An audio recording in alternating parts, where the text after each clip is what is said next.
Students, आज intermediate English का paper था और इंग्लिश नया पाठ्यक्रम के अनुसार जो पेपर बोर्ड के द्वारा जारी किया गया था उसमें आप सभी ने पेपर हल किया। उससे रिलेटेड कुछ बातें मैं बताना चाहूँगा। आप चाहें तो अपने पेपर को मेरे साथ हल कर सकते हैं। जैसे क्वेश्चन नंबर 1 है, read the following passage carefully and answer the questions that follow. Passage है, the real ornament of woman is her character, her purity, metal and stones can never be real ornaments. The names of women like Sita and Damayanti have become sacred to us for their unsullied virtue, never for their jewelry, if they wore any. My asking from you, your jewelry has also a wider significance. Several sisters have told me that they feel all the better for getting rid of their jewels. I have called this an act of merit in more ways than one. No man or woman is entitled to the possession of wealth unless he or she has given a fair share of it to the poor and the helpless. It is a social and religious obligation and has been called a sacrifice by the Bhagavad Gita. He who does not offer this sacrifice has been called a thief. The Gita has enumerated many forms of sacrifice, but what greater sacrifice can there be than to serve the poor and the needy? For us today, there can be no sacrifice higher than to forget the distinctions of high and low and to realize the equality of all men. I also wish to bring home to the women of India that real ornamentation lies not in loading the body with metal and stone, but in purifying the heart and developing the beauty of soul. ये passage था और इससे related question A, what is the real ornament of woman? What is the real ornament of woman? इसका answer आपको इस passage में मिल जाएगा। यहाँ आप पढ़ेंगे तो फर्स्ट लाइन से है, the real ornament of woman is her character, her purity. आप इतना भी आंसर लिखेंगे तो आपका जो है नंबर पूरा का पूरा मिलेगा। सेकेंड क्वेश्चन है, what thing has been called a sacrifice by the Bhagavad Gita? Bhagavad Gita के द्वारा किस चीज़ को कॉल्ड सेक्रीफाइस बलिदान के रूप में पुकारा जा चुका है या पुकारा गया है? भागवत गीता के द्वारा किस चीज़ को बलिदान के रूप में पुकारा गया है? तो इसका भी आंसर आपको इसी में मिल जाएगा।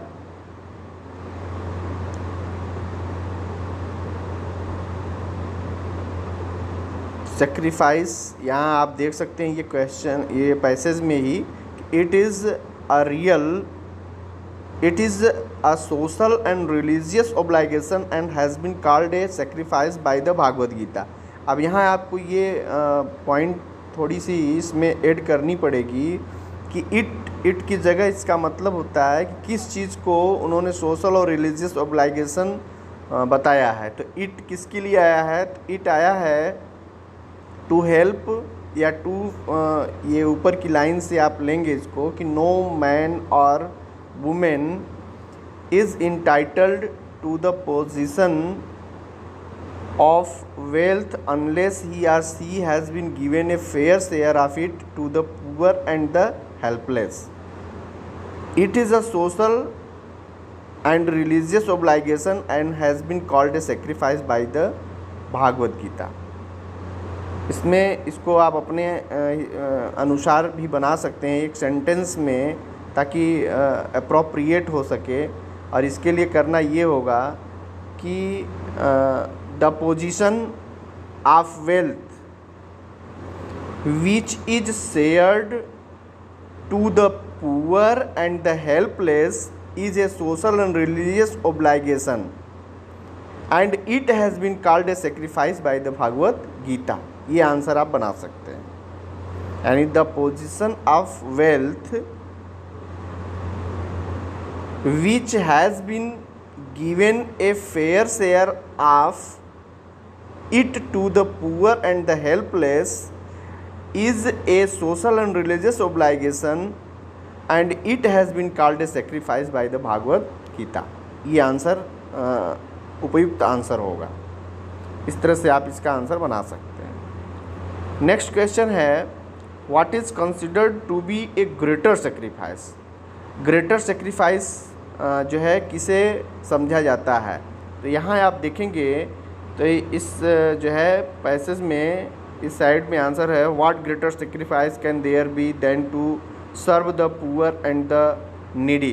तो इसी से आप आंसर को बना सकते हैं, बनाना चाहिए आपको कि to serve the poor and the needy is considered to be a greater sacrifice. इसी तरह से नेक्स्ट क्वेश्चन को देखेंगे आप, what is the real ornamentation lie, where does the real ornamentation lie. तो इसको आप देखेंगे तो इसमें भी पैसेज में लाइन मिल गई है.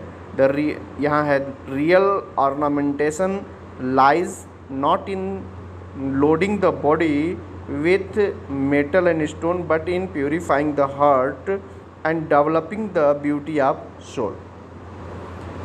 इसी तरह सी क्वेश्चन को आप देखिए तो इसमें 3 क्वेश्चन बनाया है एक नंबर का. इसमें है, which word in the passage mean spotless.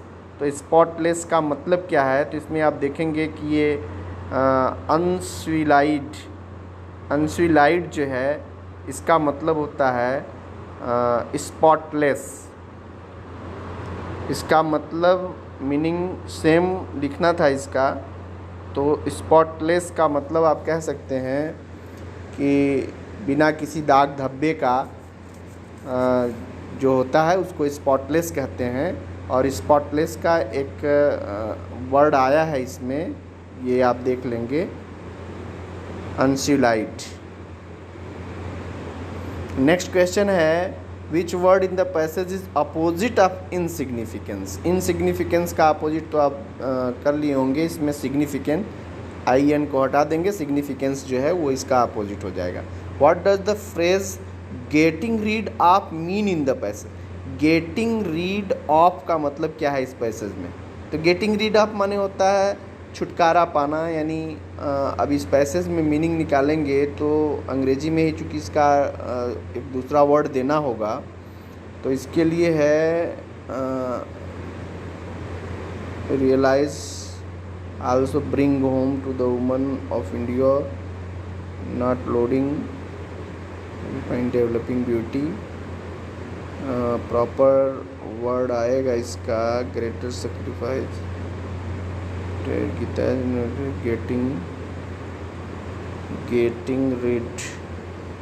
Getting rid of their jewels.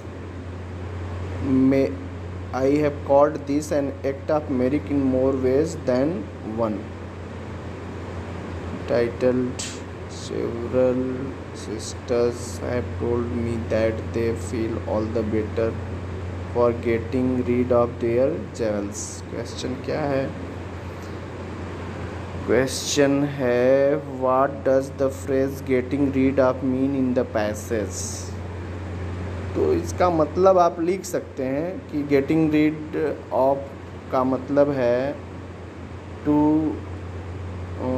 To be free from भी लिख सकते हैं. To be to be free, आप लिख सकते हैं इसका आंसर। इस तरह से ये क्वेश्चन नंबर 1 हल हुआ। आगे का अगला क्वेश्चन हम देखेंगे। अगला question number 2, right an article of any one of the following topics in about 100 and 150 words. Challenges before our country, how can we make our environment friendly, democracy in the year that follows। इस पर आप एक जो है article लिख सकते हैं। Article means just like ऐसे, उसमें थोड़ी बातों को कुछ जोड़ना पड़ेगा। आप ऐसा लिखेंगे इसमें सारे पॉइंट ऑफ व्यू प्रदर्शित हो जाएं। इसी तरह थर्ड क्वेश्चन है, write a letter to the CMO of your district requesting him to initiate a vaccination programme in your village. ये CMO को लेटर लिख सकते हैं वैक्सीनेशन प्रोग्राम अपने गांव में करवाने के लिए। या write a letter to your principal requesting him to organise a district level debate on religion and politics in your college. अपने कॉलेज में एक डिबेट ऑर्गेनाइज करने के लिए, डिस्ट्रिक्ट लेवल का डिबेट, वो भी टॉपिक होगा रिलीजन एंड पॉलिटिक्स। इससे रिलेटेड जो है डिबेट करवाने के लिए आप अपने प्रधानाचार्य जी को अनुरोध करते हुए एक पत्र लिखिए। ये सब तो डिटेल्ड हैं, इनको आप देख सकते हैं। नेक्स्ट है क्वेश्चन नंबर 4, जो ऑप्शनल हैं उनको हम देख लेते हैं कि undue favour to place one's relatives in lucrative post is called. इसको तो नेपोटिज्म कहते हैं, भाई भतीजावाद। The phrase on the wane means, on the wane means का ऑन द वेन का मतलब होता है घटते हुए या कम होते हुए, तो उसी को आप कहेंगे डिक्रीजिंग। इसी तरह नेक्स्ट क्वेश्चन है, साइनोनिम ऑफ डिस्पाइस का होगा, साइनोनिम लिखना है हेट हो जाएगा, डिस्पाइस यानी घृणा, hate. Rohit has gone before his father कम, इसमें आप देखेंगे तो हिज फादर कम जो है इसमें कम गलत है। The antonym of saviour, saviour माने बहुत ज़्यादा के अर्थ में प्रयोग किया जाता है। इसका जो एंटोनिम होगा वो माइल्ड, माइल्ड यानी हल्का या थोड़ा। Change any one of the following into indirect narration, तो इसका आप इनडायरेक्ट बनाएंगे। Mohit asked Rita why she had stopped there. इसमें दोनों में से एक करना है, दूसरा भी आप देख लीजिए, किए हों तो मिलान कर लीजिए। The teacher ordered the children, या the teacher advised the children not to quarrel with their sisters. इसको एक तरह से और बना सकते हैं, the teacher forbid the children to quarrel with their sisters. Combine any one of the following as directed, तो इसको भी आप करेंगे तो जाएगा the thief was punished, the thief was fined. इसको कंपाउंड सेंटेंस बनाना है। कंपाउंड में ये दोनों सेंटेंसेस कुमुलेटिव हैं, जोड़ बताने वाले हैं, इसमें आप एंड का प्रयोग करते हैं। तो the thief was punished and find आप डायरेक्ट लिख सकते हैं। यदि आपने ऐसा लिख दिया है the thief was punished and the thief was find, तो भी आपको सही माना जाएगा। फिलहाल द थीप दोनों के सब्जेक्ट हैं, इसलिए द थीप को हटा करके आप वर्ब को एंड से जोड़ देंगे। The thief was punished and find. इसको not only but also say भी बना सकते हैं। इसे आप जो है एज वेल एज से बना सकते हैं। When does the train arrive, I do not know the time, तो जब इसको आप बनाएंगे तो जाएगा I do not know the time when the train arrives. When conjunction के रूप में होगा, डज हट जाएगा, और द ट्रेन, अब जब डज हटेगा ये क्वेश्चन अब असरेटिव में चेंज होगा, तो यहाँ जो है अराइव में SAIS का प्रयोग हो जाएगा, यानी हो जाएगा I do not know the time when the train arrives. इसी तरह से नेक्स्ट क्वेश्चन देखते हैं, transform any one of the following as directed. Kashmir is not so hot as Bhopal, तो इसको आप जब बनाएंगे तो कंपैरेटिव डिग्री में बनेगा Bhopal is hotter than Kashmir. What made you happy, ये पैसिव वॉइस आपने बनाया है तो इसको थोड़ा सा ये हटके है आपका पैसिव वॉइस, इसको आप बनाएंगे तो हो जाएगा what with what were you made happy, with what were you made happy, ये वो पैसिव वॉइस होगा इसका। Correct any one of the following sentences, तो इसमें हो जाएगा he could not secure passing marks, तो मार्क्स नहीं मार्क हो जाएगा यहाँ पे। और यदि आपने दूसरा किया है तो इसमें हो जाएगा इफ़ ही कम्स, विल हट जाएगा, इसमें यस लग जाएगा। If he comes comma I shall teach him. इसी तरह से पेन और पेन का आपको वाक्य प्रयोग करना है। पेन यानी दर्द होता है और पेन का मतलब होता है PAIN, पेन यानी दर्द, और PANE पेन का मतलब इसको जो है पेन का मतलब होता है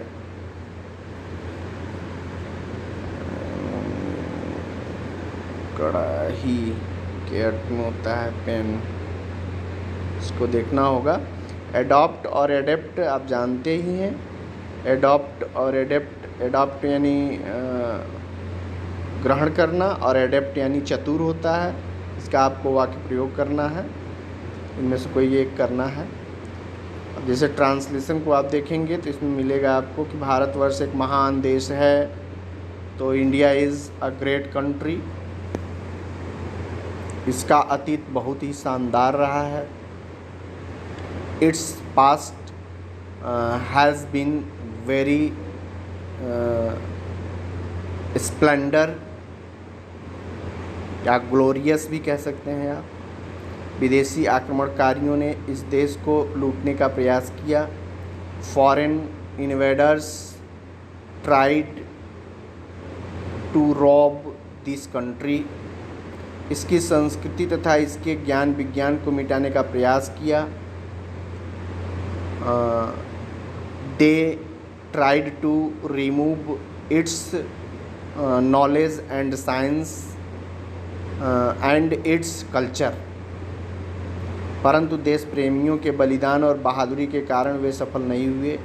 but they did not succeed due to the bravery and sacrifice of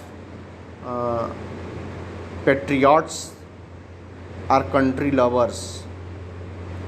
आज भी देश में किसी चीज़ की कमी नहीं है। Even today there is no lackness or there is no lack of anything in the country. यदि दिन दूनी रात चौगुनी बढ़ती हुई जनसंख्या पर नियंत्रण हो जाए तो देश पुनः समृद्ध हो जाएगा।